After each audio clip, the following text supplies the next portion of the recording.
Hi, my name is Crystal Scott, and this is my presentation over my doctoral capstone.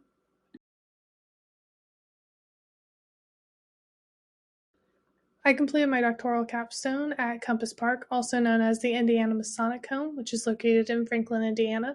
This large campus offers a wide variety of resources to residents, including skilled nursing, long-term care, assisted living, memory care, independent living, and outpatient rehabilitative services.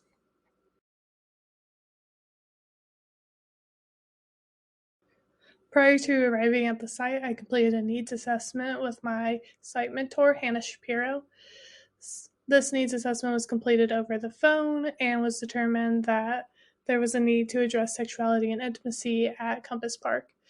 Once I arrived at Compass Park, a further in-depth needs assessment was completed with a variety of staff members, including the therapy director, nursing staff, and case managers to determine which topics were going to be covered during my educational trainings.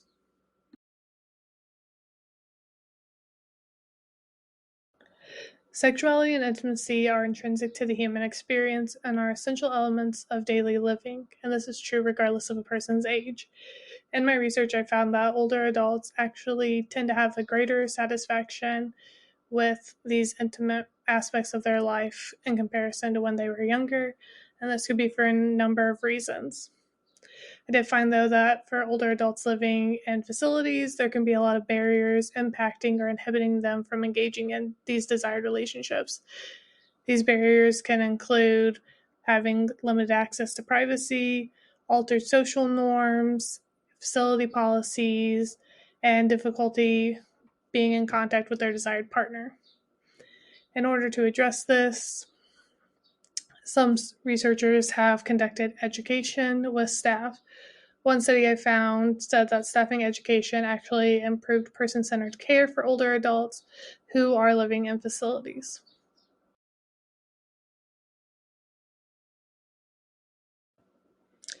The aim of my doctoral capstone was to create personalized staffing education that would increase staff knowledge and comfortability levels around the topic of sexuality and intimacy as it relates to older adults. I also wanted to create a resource binder for staff to utilize when addressing this topic in later scenarios. The goals of this project were to increase staff knowledge about sexuality and intimacy as it relates to residents and increase their comfortability levels in order to improve patient-centered care.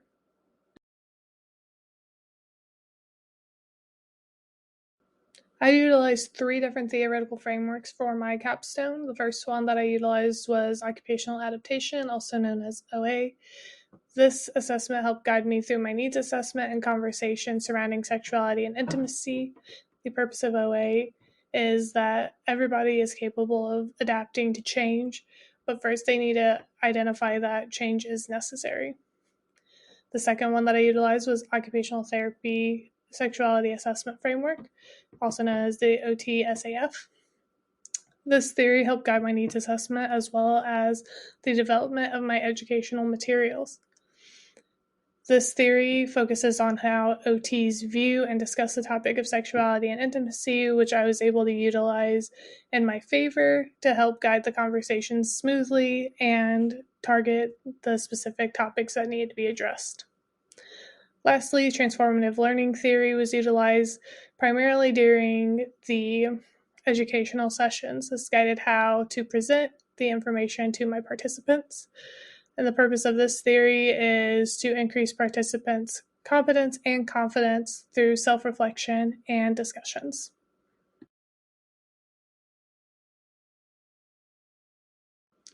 The design of my project consisted of the recruitment of staff participants, having participants complete a pre-assessment prior to the first session, having 6 consecutive weekly sessions, followed by post-session questionnaires that participants would fill out, and then by the last session, having staff participants complete a post-assessment questionnaire. I also had the completion and distribution of the resource binder, and the recipients of said binder needed to complete a short questionnaire in order to determine the relevancy, usability, and thoroughness of the resources provided.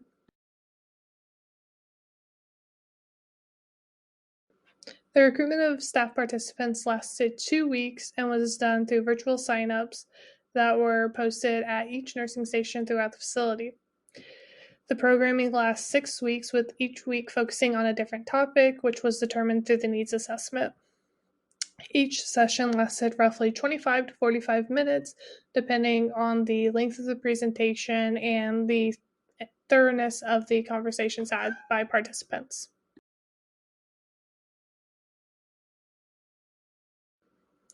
During the implementation of my project, several challenges arose. The first one happened with the recruitment of participants. Initially, recruitment was supposed to last 1 week, and I had a lot of staff saying they were interested in participating, but had very few people follow through with actually signing up and engaging in the sessions. I also had challenges with losing participants or participants not being able to come to every session, and this was due to having to work the sessions during the workday. Aside from the challenges, I did have successes. The first one being having a large amount of buy-in from participants and them always saying how important the information I provided was to them. Also, gathering relevant information from staff during discussions and the needs assessment, and having a high level of participation during each session.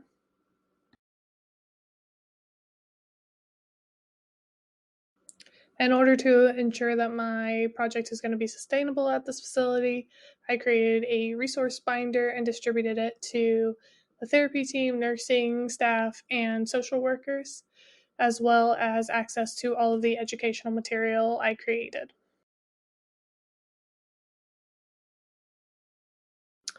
Project outcomes were determined through the pre and post assessments, the weekly post-session questionnaires, and the resource binder questionnaire.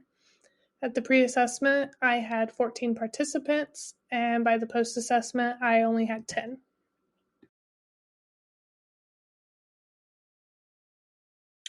Diving into the project outcomes, on this slide you can see two graphs. The top graph is red, which is the pre-assessment, and the post-assessment is in the blue. The question I asked them was, how well did you feel the facility prepares you to discuss this topic with residents? The scale was a 1 to 5, with 1 being not prepared at all, 5 being extremely prepared. And you can see in the pre-assessment that participants felt like the facility did little to nothing to prepare them. In the post-assessment, I asked participants how well did these sessions prepare you to discuss the topic with residents. And you can see that they felt a lot more confident and prepared to discuss this topic with residents.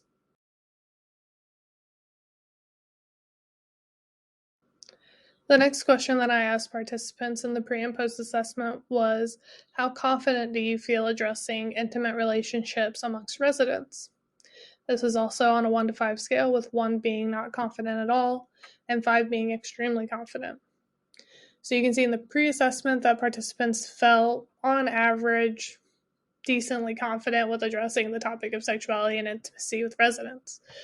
After the post-assessment and completing the educational sessions, participants had an increase in their confidence levels at the idea of talking about sexuality and intimacy amongst residents.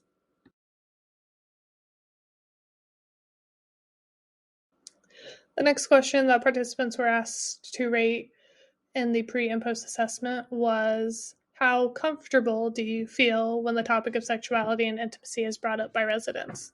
This is a 1 to 10 scale, with 1 being not comfortable at all and 10 being extremely comfortable. So in the pre-assessment, you can see that there is a wide range of responses and varying comfortability levels, with a majority of people being kind of in the middle again, but there were some people that felt extremely comfortable talking about sex and intimacy. During the post-assessment results, you can see that participants had a huge increase in comfortability with the idea of addressing sexuality and intimacy with older adults.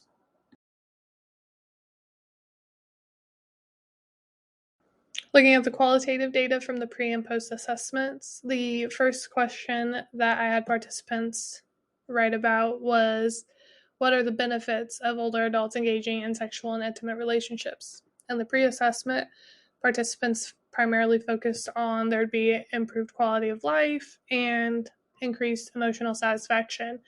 And then in the post-assessment, participants were able to expand on this and started to include both physical and psychological benefits, improved self-esteem, increased life fulfillment, and more. The next question that I asked participants to write about was what they would do if the topic of sexuality and intimacy was brought up to them by a resident. In the pre-assessment, participants said they would either discuss the concerns with the resident or they would refer them to social services or occupational therapy. In the post-assessment, residents said they would actually find a private room, discuss the topic with the resident, and then provide them the education that they needed. The last question I asked participants to write about was when they think of sexuality and intimacy, what comes to mind? A majority of participants focused on the physical sexual activities rather than other aspects of sexuality and intimacy in the pre-assessment. And in the post-assessment, they were able to expand on that and show increased knowledge about the topic to include things such as sexual activities, intimacy, sexual expression, sexual interest, and sexual knowledge.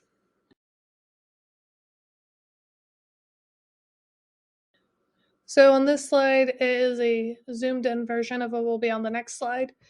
And this is from the weekly post-session questionnaires. Here you can see the 4 different colors are the 4 different questions that participants need to rate on a scale from 1 to 5.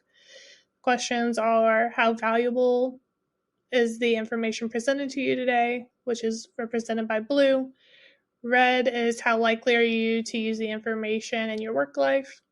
Yellow is this information is relevant to the facility. And green is the information provided has changed my perspective on the topic.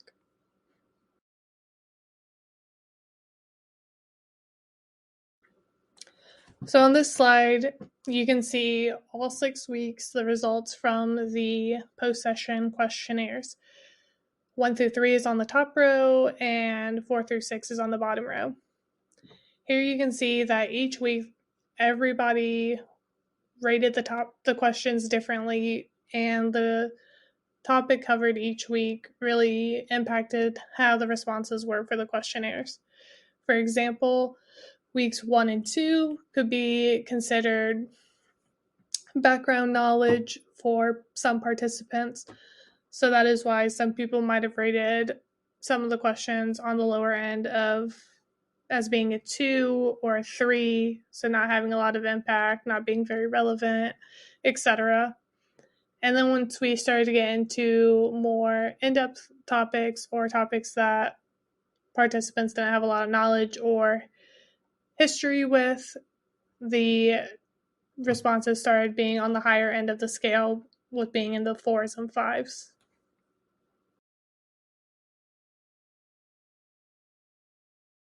If you want a closer look at the weekly post-session questionnaire graphs, you can use this QR code.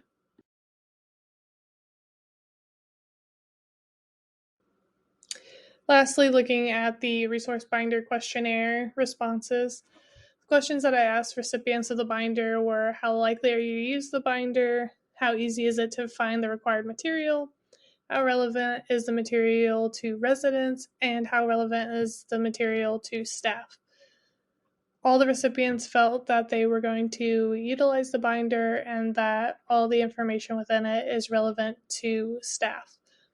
When it came to how easy it is to utilize the binder, overall, participants felt that it was easy to use, but some improvements could be made, but what those improvements are was not specified.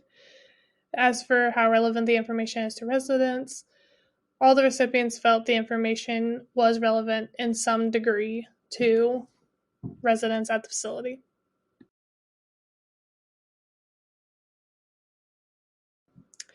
The implementation of the staffing education program showed positive impacts on staff knowledge and comfortability levels surrounding the topic of sexuality and intimacy with older adults. The likelihood of staff to use the program material and resources provided is promising, and staff have been noted as stating that the educational trainings were important and beneficial to them and future staff members. Sustainability has already been noted through the access and utilization of the resource binder. Looking at the future, possible changes could be offering multiple sessions for staff to attend, either multiple sessions in one day or multiple sessions throughout the week, making the program mandatory for all staff, expanding on the topics. Just because the topics I discuss are relevant now does not mean in 5 years they're going to be relevant to residents at the facility. And changing the duration of the sessions. My program was 6 weeks, and it could be beneficial to cut it down to 3 weeks, having 2 topics covered each week.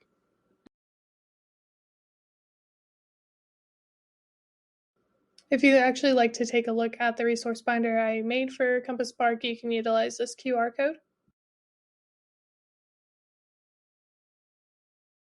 I want to give a quick thanks to Compass Park for allowing me to complete my capstone at the facility. Thank you to my site mentor, Hannah Shapiro, for guiding me and supporting me throughout my programming. And thank you to my faculty mentor, Beth Ann Walker, for the feedback and guidance with my project and all supporting materials.